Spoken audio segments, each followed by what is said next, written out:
Hello, welcome to this video on the Vijnana Bhairava Tantra, a collection of teachings coming from the tantric tradition, a collection of teachings about awakening.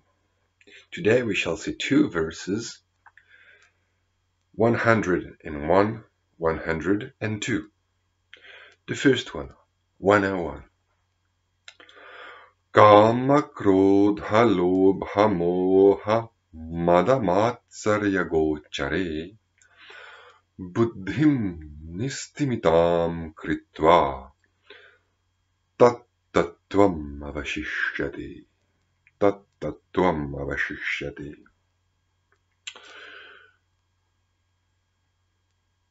When you are in a state of desire, anger, jealousy, confusion, distraction, then you should make your attention, buddhiṃ I take here again as synonymous for attention, making your attention unmoving, fixed. Then only being, real being, true being shall remain. So when you're in a state of intense emotion, of attraction, kama, of aversion, krodha, or just confusion, moha, then you should just make your attention fixed, not following the meaning of the situation, the consequences, the before and the hereafter, but just fixating your attention, plunging right into the raw energy, the raw feeling of it. Then will remain only pure energy, pure being. Being is energy. Being is pure energy, but not fragmented or diverted to this or that. Just pure raw movement, pure vibration, spanda.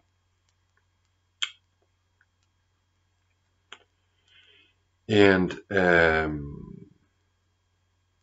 ekagram buddhiṃ swasamvidam vidhāya, having one's attention one-pointed.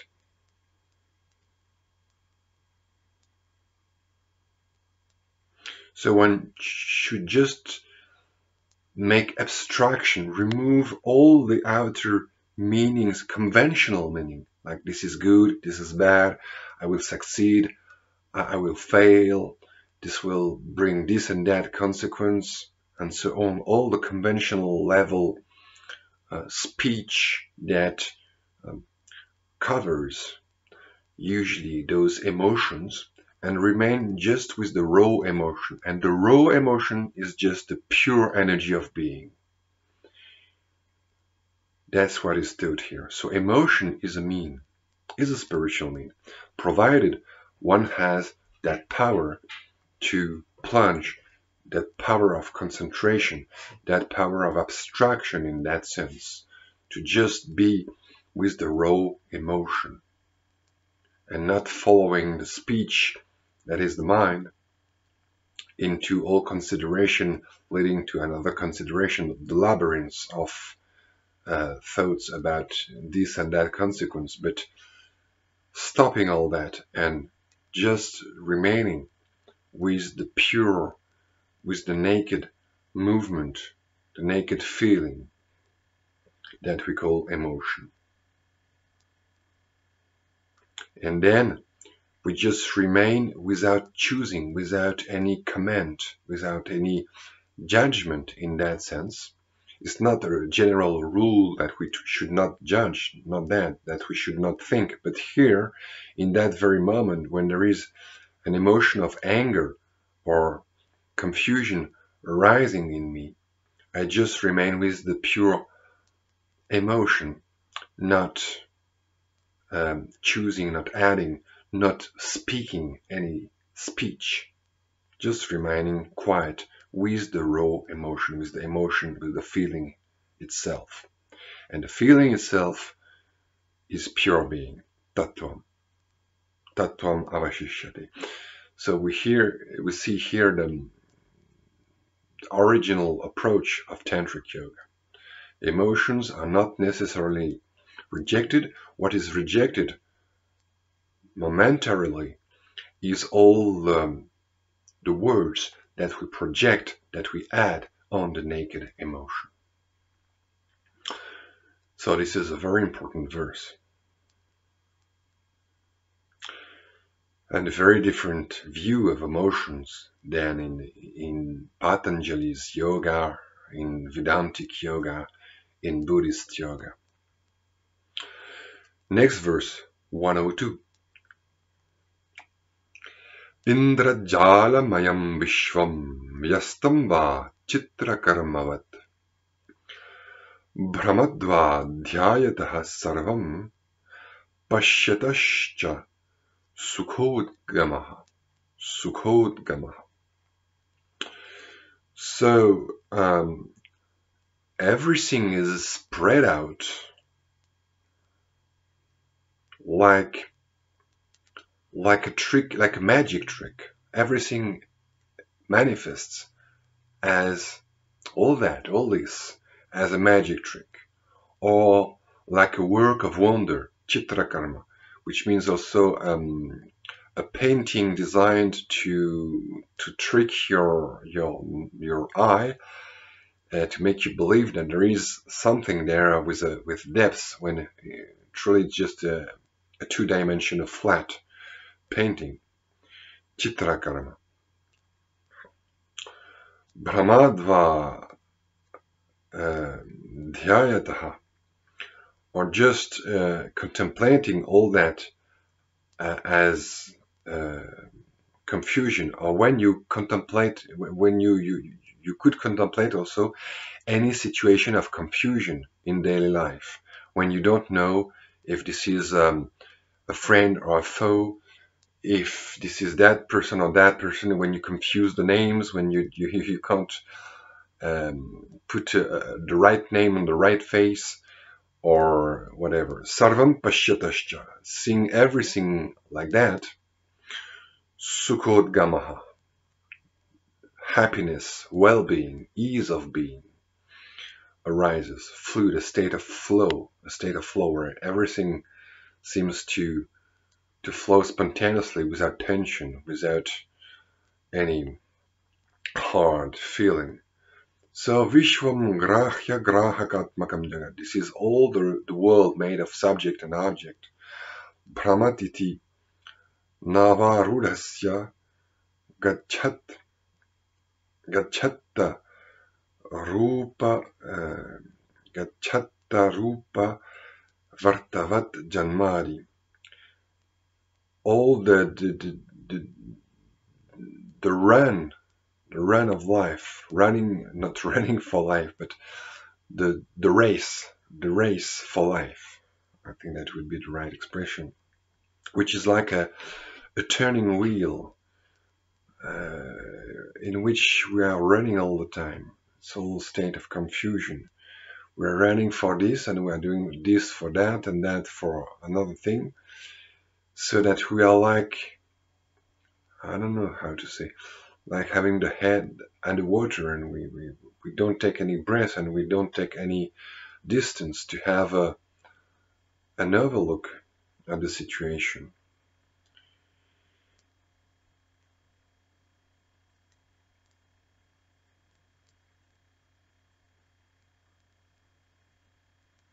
So it's like an illusion, like you have an illusion of seeing the trees or the mountains moving when you are on here I suppose it's when you're on a boat.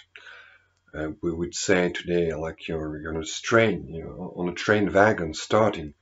Sometimes you have for a few seconds the illusion you're not sure whether it is you who is moving, or the landscape, the trees and the mountains moving past you.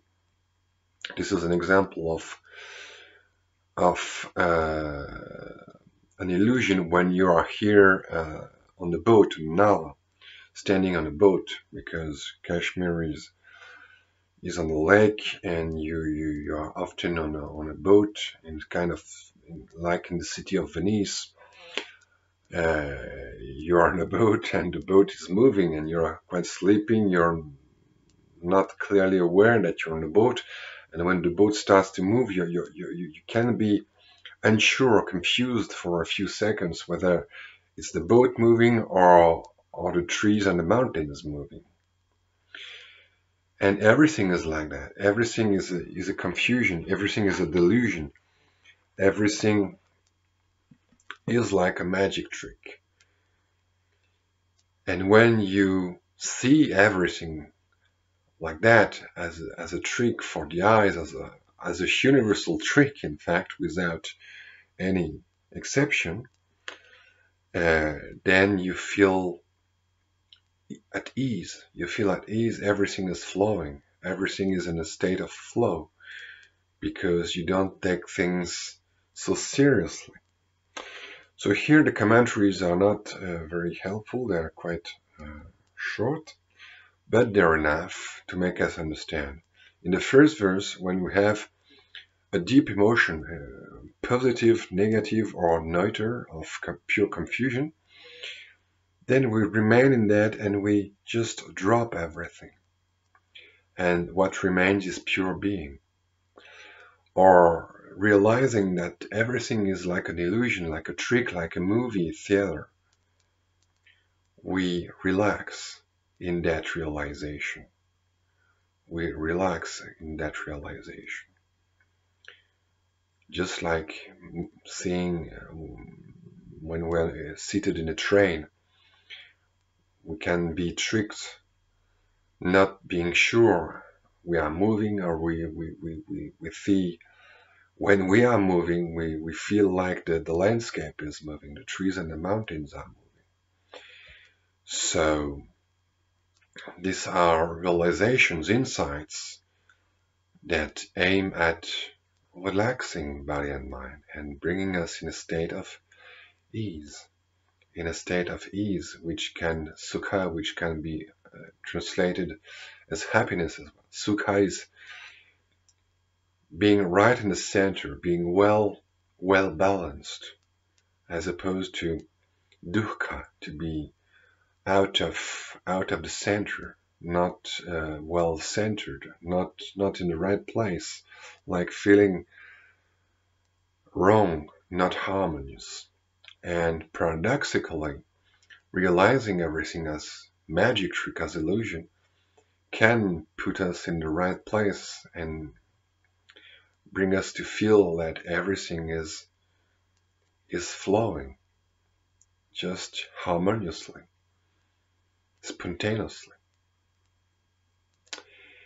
That's all for today. Thank you for listening, and see you next time.